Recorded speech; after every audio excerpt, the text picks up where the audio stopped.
Bismillahirrahmanirrahim. Assalamualaikum warahmatullahi wabarakatuh. Alhamdulillahirobbilalamin. Pada kesempatan pagi hari ini, hari Rabu pagi, kita kembali berjumpa di program acara Ngopi, Ngobrol Perkara Islam. Dan pada kesempatan pagi hari ini, alhamdulillah kita akan membahas tema atau judul baru dari pembahasan Ngopi, Ngobrol Perkara Islam pagi hari ini, yakni penjelasan beberapa ayat-ayat Al-Quran. Dan sebelum kita menyampaikan materi, kita akan menyapa Ustadz Amrul Haka Dinta Wisallah yang sudah berada di tengah-tengah kita. Assalamualaikum Ustadz. Waalaikumsalam warahmatullahi wabarakatuh. Bagaimana kabarnya Ustadz? Alhamdulillah sehat-sehat. Gimana kabar antum? Mudah-mudahan sehat-sehat dan semua teman-teman demikian. Semoga Allah memberikan kemudahan dan penjagaan dan taufik dan Allah Subhanahu wa taala bagi yang sedang ditimpa ujian, semoga Allah mengangkat ujiannya dan menjadikan sebagai pahala kesabaran ya dan menghapuskan dosa-dosanya. Nah, Nah Ustadz, terima kasih untuk waktunya sudah hadir di tengah-tengah kami pada pagi hari ini Ustadz. Dan kepada para pemirsa maupun pendengar Radio Muslim dan juga yang menyaksikan maupun mendengarkan, bisa ikut bergabung bersama kami di program acara ini di sesi yang kedua nanti, yakni sesi tanya jawab. Pertanyaan bisa seputar tema yang akan Ustadz sampaikan maupun seputar perkara agama yang lainnya. Dan pertanyaan bisa ditujukan ke nomor 08529334 8887. Dan langsung saja mari kita simak bersama sesi yang pertama, yakni materi dari Ustadz Amrullah Akadinta Bismillah taala. Kepada Ustadz, kami persilahkan Ustadz. Bismillah, alhamdulillah, wassalatu wassalamu ala rasulillah wa ala alihi wa ashabihi wa mawalah wa la haula wa la quwata illa billahi amma ba'du. Hadirin sekalian yang dimuliakan Allah Subhanahu wa taala, alhamdulillah kita bersyukur pada Allah atas nikmat dan karunia yang Allah Subhanahu wa taala berikan pada kita. Kita masih bisa hari ini bertemu kembali melalui radio Muslim ini. Insyaallah kita akan membahas ya kali ini dengan kitab yang baru, dengan pembahasan yang baru, namun masih dalam bahasan ngopi, ngobrol perkara Islam, yaitu kita akan membahas Rasail Syekh Abdul Muhsin Al-Abbad hafizahullah taala. Jadi ini sebuah kitab yang ditulis oleh Syekh Abdul Muhsin Al-Abbad, isinya Rasail. Rasail itu risalah ya, risalah tulisan-tulisan beliau dalam berbagai macam tema. Dan jilid satu ini temanya tentang Al-Quran, ya tentang Al-Quran. Jadi beliau menulis eh, tafsir beberapa ayat-ayat pilihan dari Al-Quran. Ya, maka insyaallah kita akan membahasnya mobil khusus untuk bagian Al-Quran ini. Semoga Allah Subhanahu wa taala memberikan keberkahan kepada kita sebagaimana Nabi Shallallahu alaihi wasallam pernah mengatakan tentang orang-orang yang belajar dan mengajarkan Quran, khairukum man ta'allamal Quran wa 'allamahu. Sebaik-baik kalian adalah orang yang belajar Al-Quran dan mengajarkannya. Ya.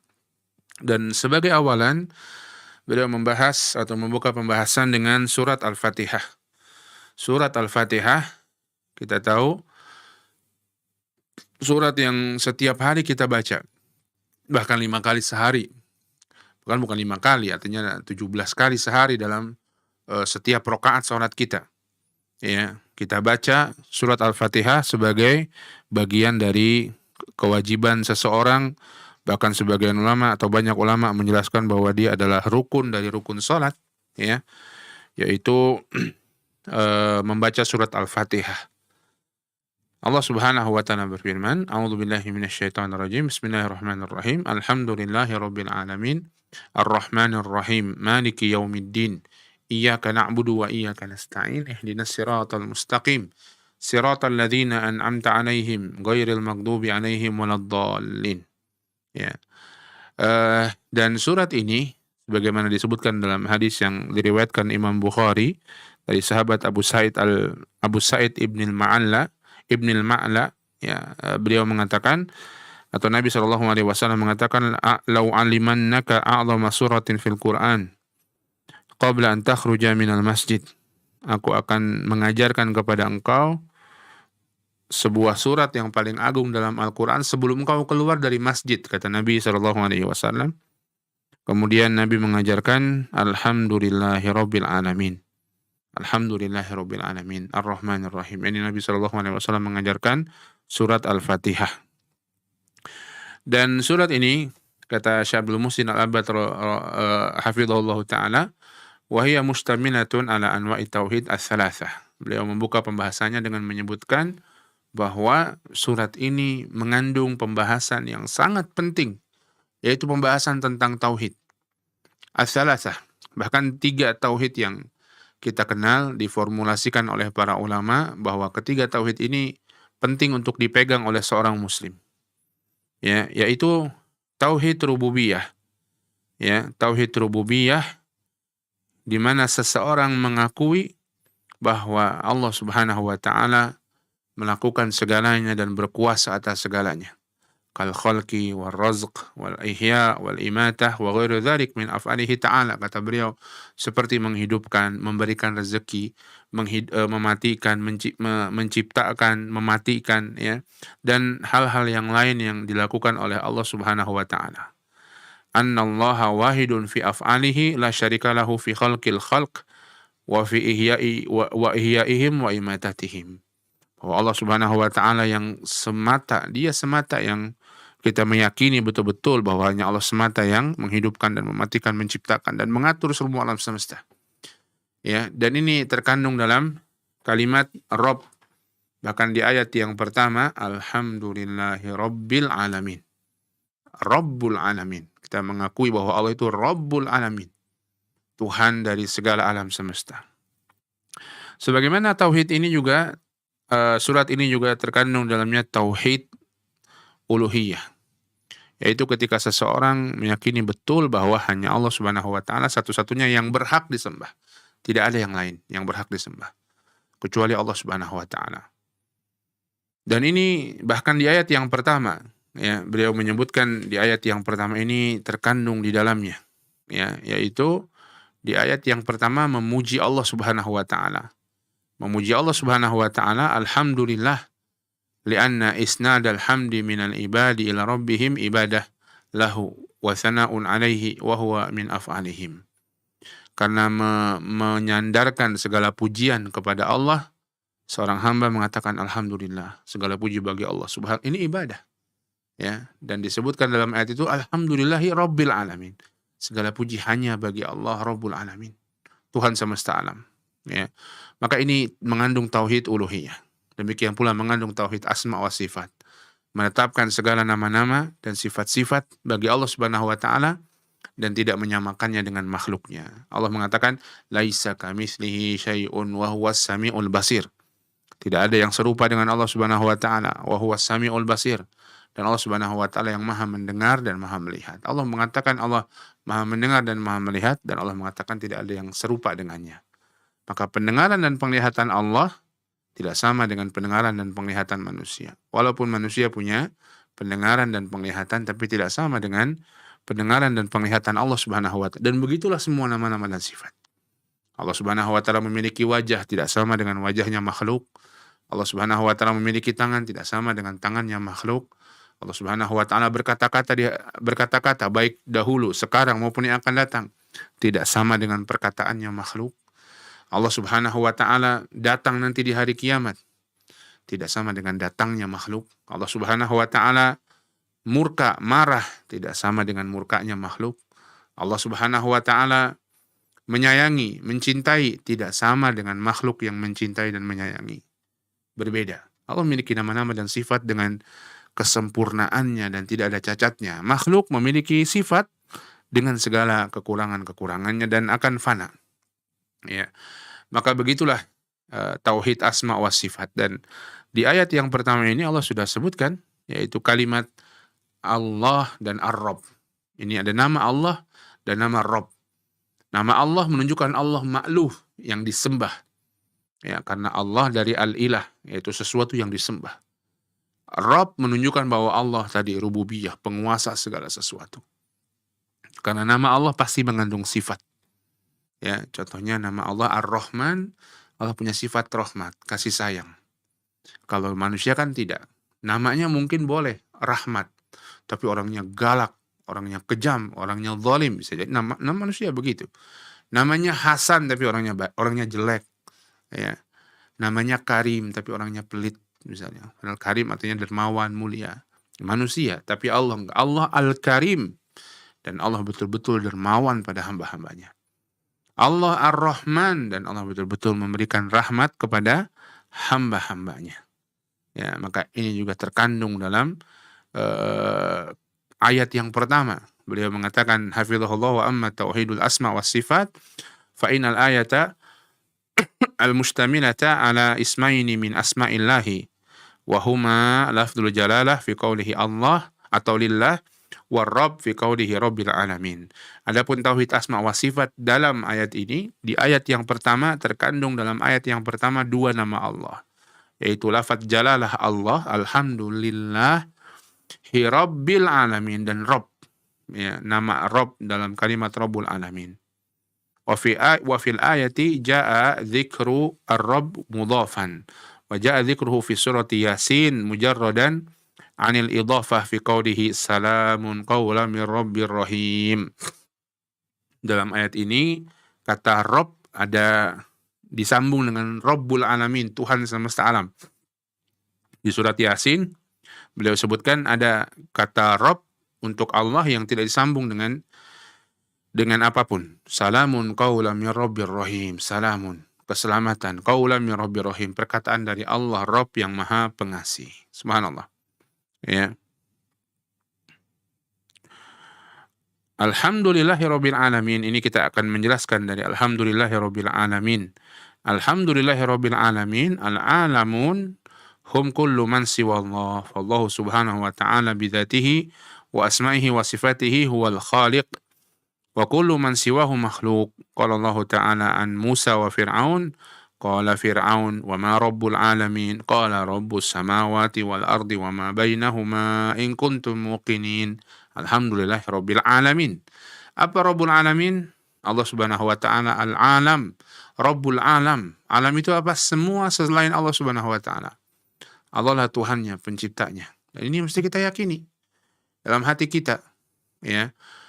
Kita yakini, dan kadang-kadang keyakinan tentang hal ini bisa, atau kalau tidak ada keyakinan tentang hal ini bisa membuat seorang kufur. Dan itu banyak dari orang-orang musyrik. Mereka meyakini ada yang menciptakan selain Allah. Mereka ada yang meyakini ada yang mengatur lautan selain Allah.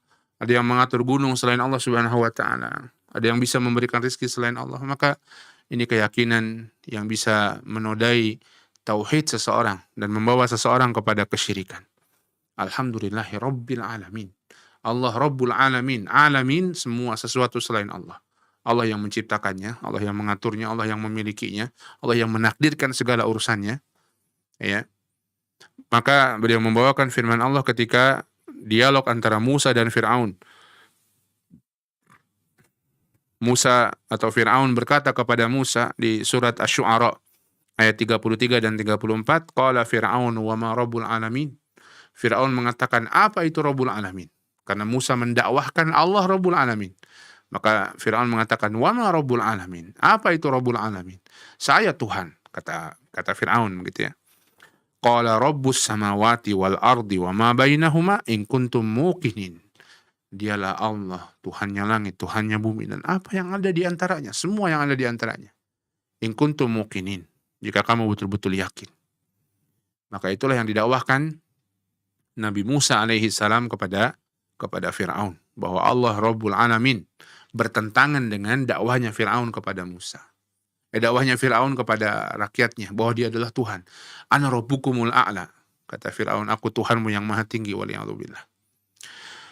Ar-Rahmanir Rahim, ini kemudian alhamdulillahirabbil alamin. Ar-Rahmanir Rahim, apa itu? Isman min asma'illahi, nama dari nama-nama Allah yang menunjukkan sifat Allah rahmat. Allah Ar-Rahman dan Allah Ar-Rahim, rahmat. Allah punya rahmat.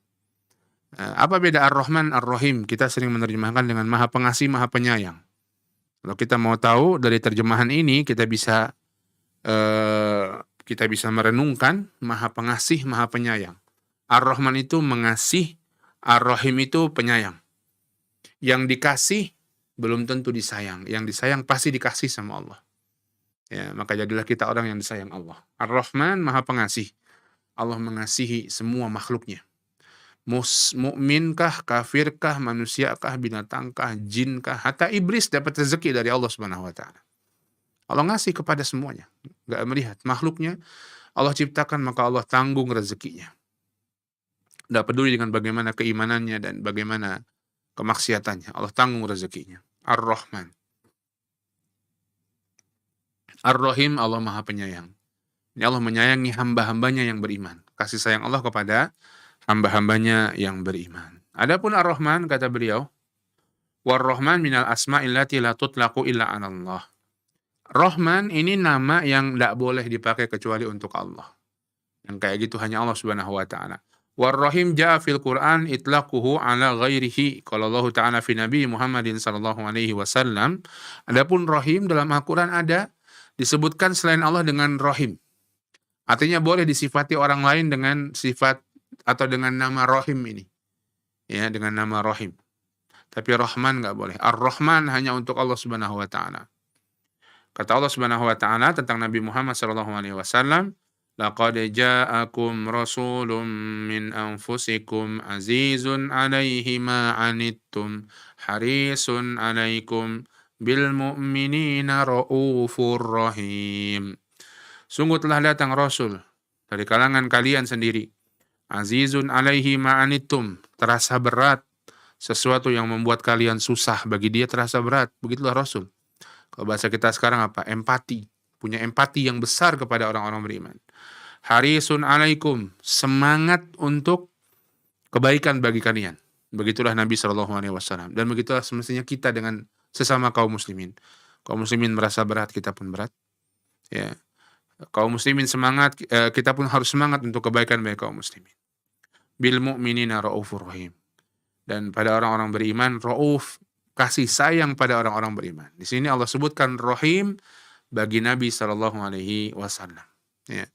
Walhasil, kata beliau, anna min asma'ihi ta'ala ma yusamma bihi ghairahu wa minha ma la yusamma bihi ghairuhu ka ismillahi war-rahman wal-khaliq war-raziq wa nahwi dzalika.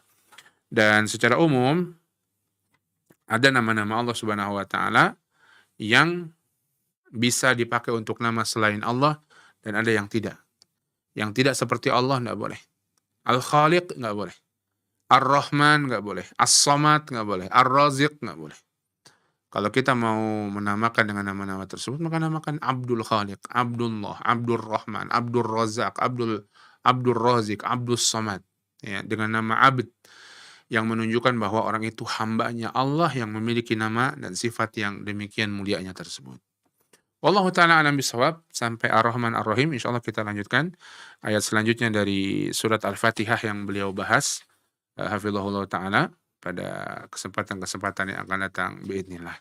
Demikian, semoga bermanfaat, semoga Allah berikan kepada kita kebaikan dan kemuliaan Al-Quran. Semoga Allah jadikan hati kita hati yang bertauhid, hanya menyembah dan beribadah hanya kepada Allah Subhanahu wa taala semata. Wallahu ta'ala a'lam bishawab. Wassallallahu ala nabiyina Muhammadin wa ala alihi wasallam. Walhamdulillahirabbil alamin. Nah, Ustadz, terima kasih untuk, materinya Ustadz. Kepada para pemirsa maupun pendengar, ya bisa mengirimkan pertanyaan di nomor 0852 9334 8887. Masih kami tunggu, dan sebelum kita masuk ke sesi tanya jawab, kita akan mendengarkan pembacaan murattal Al-Qur'an terlebih dahulu.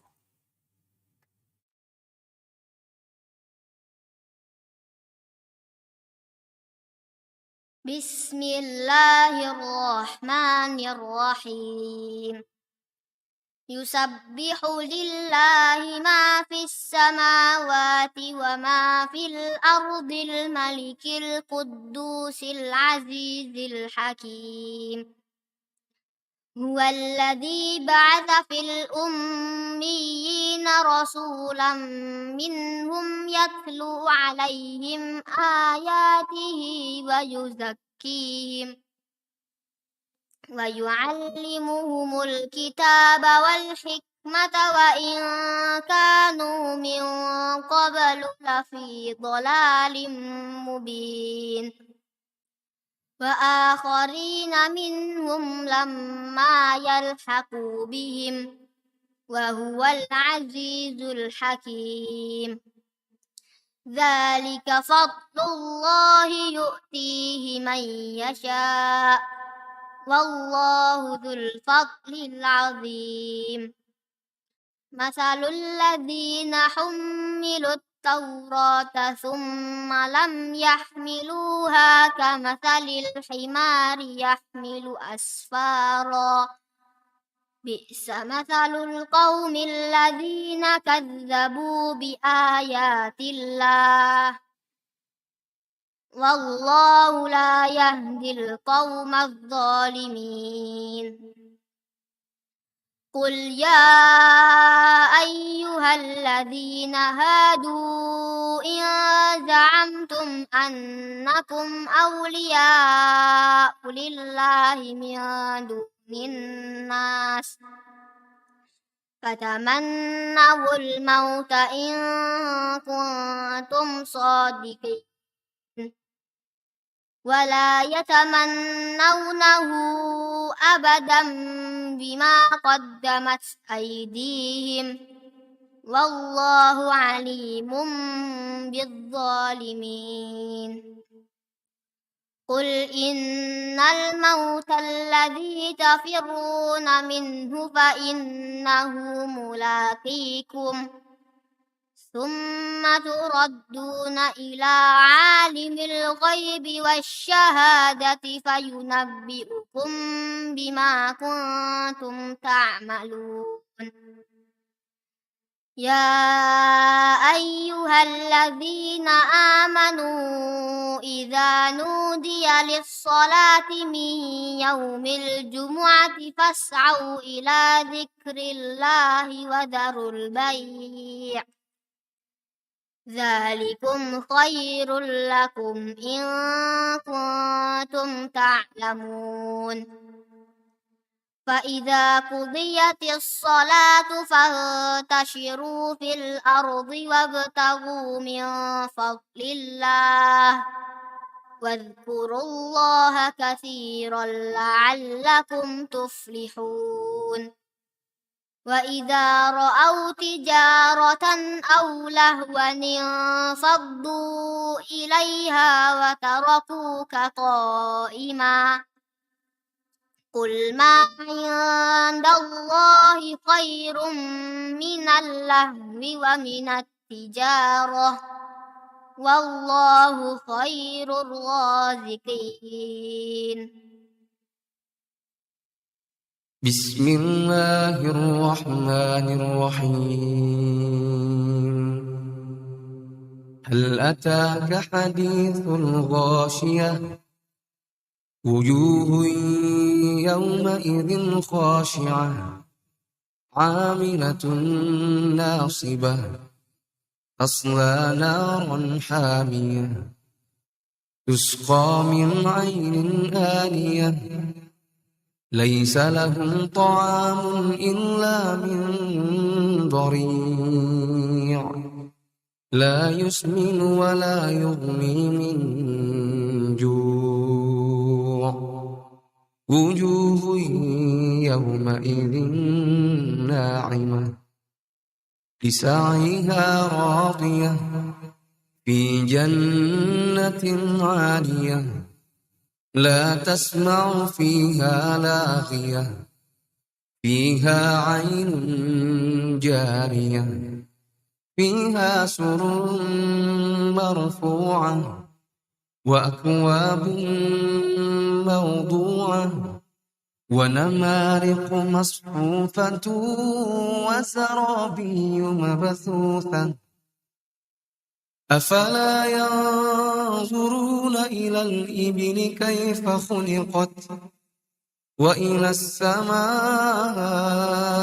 كيف رفعت وإلى الجبال كيف نصبت وإلى الأرض كيف سطحت فذكر إنما أنت مذكر لست عليهم بمسيطر إلا من تولى وكفر فيعذبه الله العذاب الأكبر إن إلينا إيابهم ثم إن علينا حسابهم بسم الله الرحمن الرحيم والفجر وليال عشر والشفع والوتر والليل إذا يسر هل في ذلك قسم لذي حجر ألم تر كيف فعل ربك بعاد إرم ذات العماد التي لم يخلق مثلها في البلاد وثمود الذين جابوا الصخر بالواد وفرعون ذي الأوتاد الذين طغوا في البلاد فأكثروا فيها الفساد فصب عليهم ربك سوط عذاب إن ربك لبالمرصاد فأما الإنسان إذا ما ابتلاه ربه فأكرمه ونعمه فيقول ربي أكرمن وأما إذا ما ابتلاه فقدر عليه رزقه فيقول ربي أهانن كلا بل لا تكرمون اليتيم ولا تحاضون على طعام المسكين وتأكلون التراث أكلا لما وتحبون المال حبا جما كلا إذا دكت الأرض دكا دكا وجاء ربك والملك صفا صفا وجيء يومئذ بجهنم يومئذ يتذكر الإنسان وأنى له الذكرى يقول يا ليتني قدمت لحياتي فيومئذ لا يعذب عذابه أحد ولا يوثق وثاقه أحد يا أيتها النفس المطمئنة ارجعي إلى ربك راضية مرضية فادخلي في عبادي وادخلي جنتي. Salam sapa sahabatku, salam sapa sahabatku. Yuk kirim salam sapa dan request murotal pilihan Sobat Muslim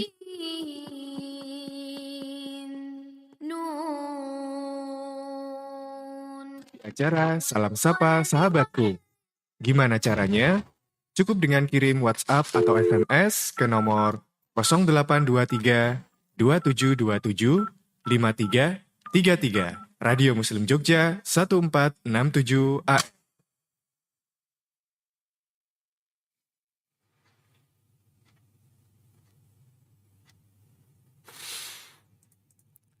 Kembali lagi di program acara ngopi pada Rabu pagi hari ini. Dan kita sudah memasuki sesi yang kedua, yakni sesi tanya jawab. Dan sudah ada beberapa pertanyaan yang masuk ke redaksi kami. Izin kami bacakan, Ustaz. Allah. Pertanyaan yang pertama, Ustadz. Ustadz, apakah istri sering mengambek termasuk tanda istri tidak taat kepada suami, Ustaz? Istri sering mengambek apakah tanda tidak taat pada suami? Belum tentu juga ya.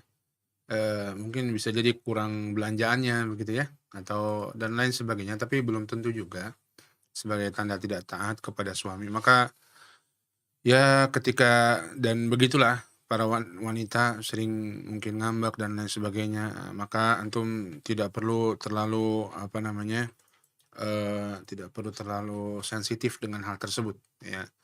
Maka apabila memang ada satu hal dari ngambeknya itu menjadi kritikan bagi antum dan itu benar, maka ya sudah perbaiki diri. Mohon maaf, perbaiki diri antum ya. Jika tidak benar ya sudah. Jika memang ada yang kurang dari apa yang antum berikan berupa nafkah, maka ya kalau antum mampu tambahi. Kalau tidak ya mohon maaf ya. Dan kadang-kadang istri ngambek untuk sekedar mengeluarkan unek-unek begitu ya. Jadi ditanggapi, didengarkan, setelah itu selesai. Ya. Dia tidak betul-betul ingin marah-marah kepada suaminya. Ya maka sang suami harus memperbanyak bagaimana mengetahui hubungan istri dan suami yang baik. Wallahu a'lam bishawab. Nah, Ustadz, terima kasih untuk jawabannya, Ustadz. Kemudian pertanyaan selanjutnya, Ustadz. Ustadz, ada tayangan televisi tentang jin yang mana bisa meminta pada jin tersebut. Apakah acara TV tersebut bisa menjerumuskan kepada kesyirikan, Ustadz? Iya, jika ada acaranya meminta pada jin bisa menjerumuskan pada kesyirikan.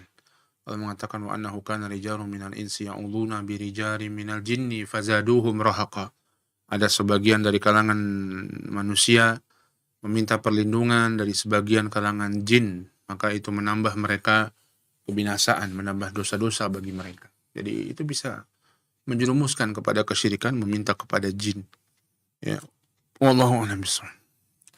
Nah, Ustadz, terima kasih untuk jawabannya. Pertanyaan selanjutnya, Ustadz, izin bertanya, Ustadz, apakah termasuk kedurhakaan anak kepada orang tua jika anak tidak mampu memenuhi keinginan orang tua yang melebihi kemampuan kami sebagai anak? Dan bolehkah anak menolaknya jika jelas keinginan tersebut tidak mampu kita tunaikan? Jazakallah khairan, Ustadz. Tidak ya, tidak termasuk kedurhakaan. Allah mengatakan tentang bertakwa kepada Allah, fattaqullaha mastata'tum. Bertakwalah dengan semaksimal kemampuan kalian.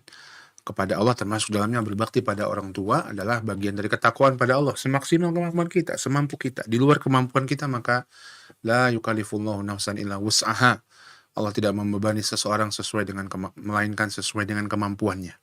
Maka sampaikan dengan baik, yang penting dikomunikasikan dengan baik bahwa sekarang nggak mampu, mudah-mudahan tolong ibu atau bapak doakan ya biar Anda diberikan rezeki, mudah-mudahan di kesempatan-kesempatan yang selanjutnya kita bisa mewujudkan keinginan tadi sambil kita berusaha memang betul-betul, bukan hanya sekedar lip service gitu ya, ngomong tapi tidak ada realisasinya. Kita berusaha betul-betul, kita nabung, kita ini kan, sehingga mudah-mudahan kita bisa mewujudkan keinginan orang tua tersebut. Wallahu a'lam.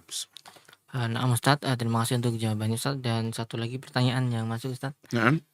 Ustadz, apakah komunis itu berbahaya bagi warga yang memeluk agama, Ustadz? Dan apakah ada hikmah di balik kejadian 30 September dalam kacamata agama, Ustadz? Bagaimana? Apakah komunis itu berbahaya bagi warga yang memeluk agama, Ustadz? Dan hikmah di balik kejadian 30 September dalam kacamata agama, Ustadz? Allah Ta'ala alam, yang kami tahu bahwa ideologi tersebut berbahaya bagi kaum muslimin khususnya, karena ideologi tersebut diantaranya tidak menghargai kepemilikan masing-masing orang ya.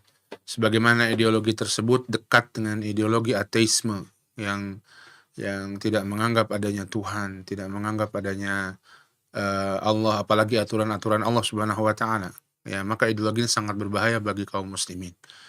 Wallahu a'lam tentang faedah atau hikmah dari peristiwa-peristiwa G30S atau yang lainnya, ini memperlihatkan bagaimana kepada kaum muslimin, bagaimana wabil khusus ini hikmah bagi kaum muslimin ya, bagaimana Islam dan aturan-aturan Islam adalah sesuatu yang terbaik bagi umat Islam di Indonesia, dan akan banyak orang-orang yang tidak rela dengan hal tersebut tegak pada kaum muslimin di negeri ini, Dan kita mesti memperjuangkan dengan sebaik-baiknya. Semoga Allah memudahkan kita untuk menegakkan agama ini pada diri kita, pada keluarga kita, dan pada masyarakat kita. Wallahu a'lam bishawab. Nah, Ustadz, terima kasih untuk jawaban-jawabannya, dan mungkin sebelum kami tutup bisa mungkin diberikan kesimpulan terakhir, Ustadz. Monggo, Ustadz. Nah, surat Al-Fatihah tadi mengandung berbagai macam kebaikan, bahkan dia disebut Ummul Quran. Tadi rupa kita bahas ya, Ummul Quran. Semua Al-Quran tentang apa yang disebut dalam Quran ringkasannya adalah Al-Fatihah. Di Al-Quran ada tentang Allah, di Al-Fatihah ada tentang Allah. Di Al-Quran ada tentang hari kiamat, di Al-Fatihah ada hari kiamat. Di Al-Quran ada cerita-cerita tentang umat masa lalu, masa depan. Di Al-Quran ada ihdinas siratal mustaqim, siratal ladzina an'amta 'alaihim ghairil maghdubi 'alaihim waladdallin, dan lain sebagainya. Dia adalah ringkasan Al-Quran. Maka mempelajari sangat penting, terlebih lagi ya dibaca dalam salat kita, sehingga ketika kita salat, kita bisa khusyuk dalam salat kita. Insya Allah kita akan lanjutkan pembahasan ini pada pertemuan yang akan datang. Bi'idznillah. Wallahu a'lam bishawab. Nah, Ustadz, terima kasih untuk materi dan kesimpulannya pada kesempatan pagi hari ini, Ustadz. Semoga Allah senantiasa menjaga Ustadz dan keluarga Ustadz. Amin. Dan terima kasih kepada para pemirsa maupun pendengar yang sudah bergabung bersama kami di pagi hari ini dan mengirimkan pertanyaannya. Insya Allah kita akan berjumpa kembali di Rabu depan, dan semoga insya Allah kita bisa berjumpa kembali insya Allah, dan kami pamit undur diri. Wassalamualaikum warahmatullahi wabarakatuh. Waalaikumsalam.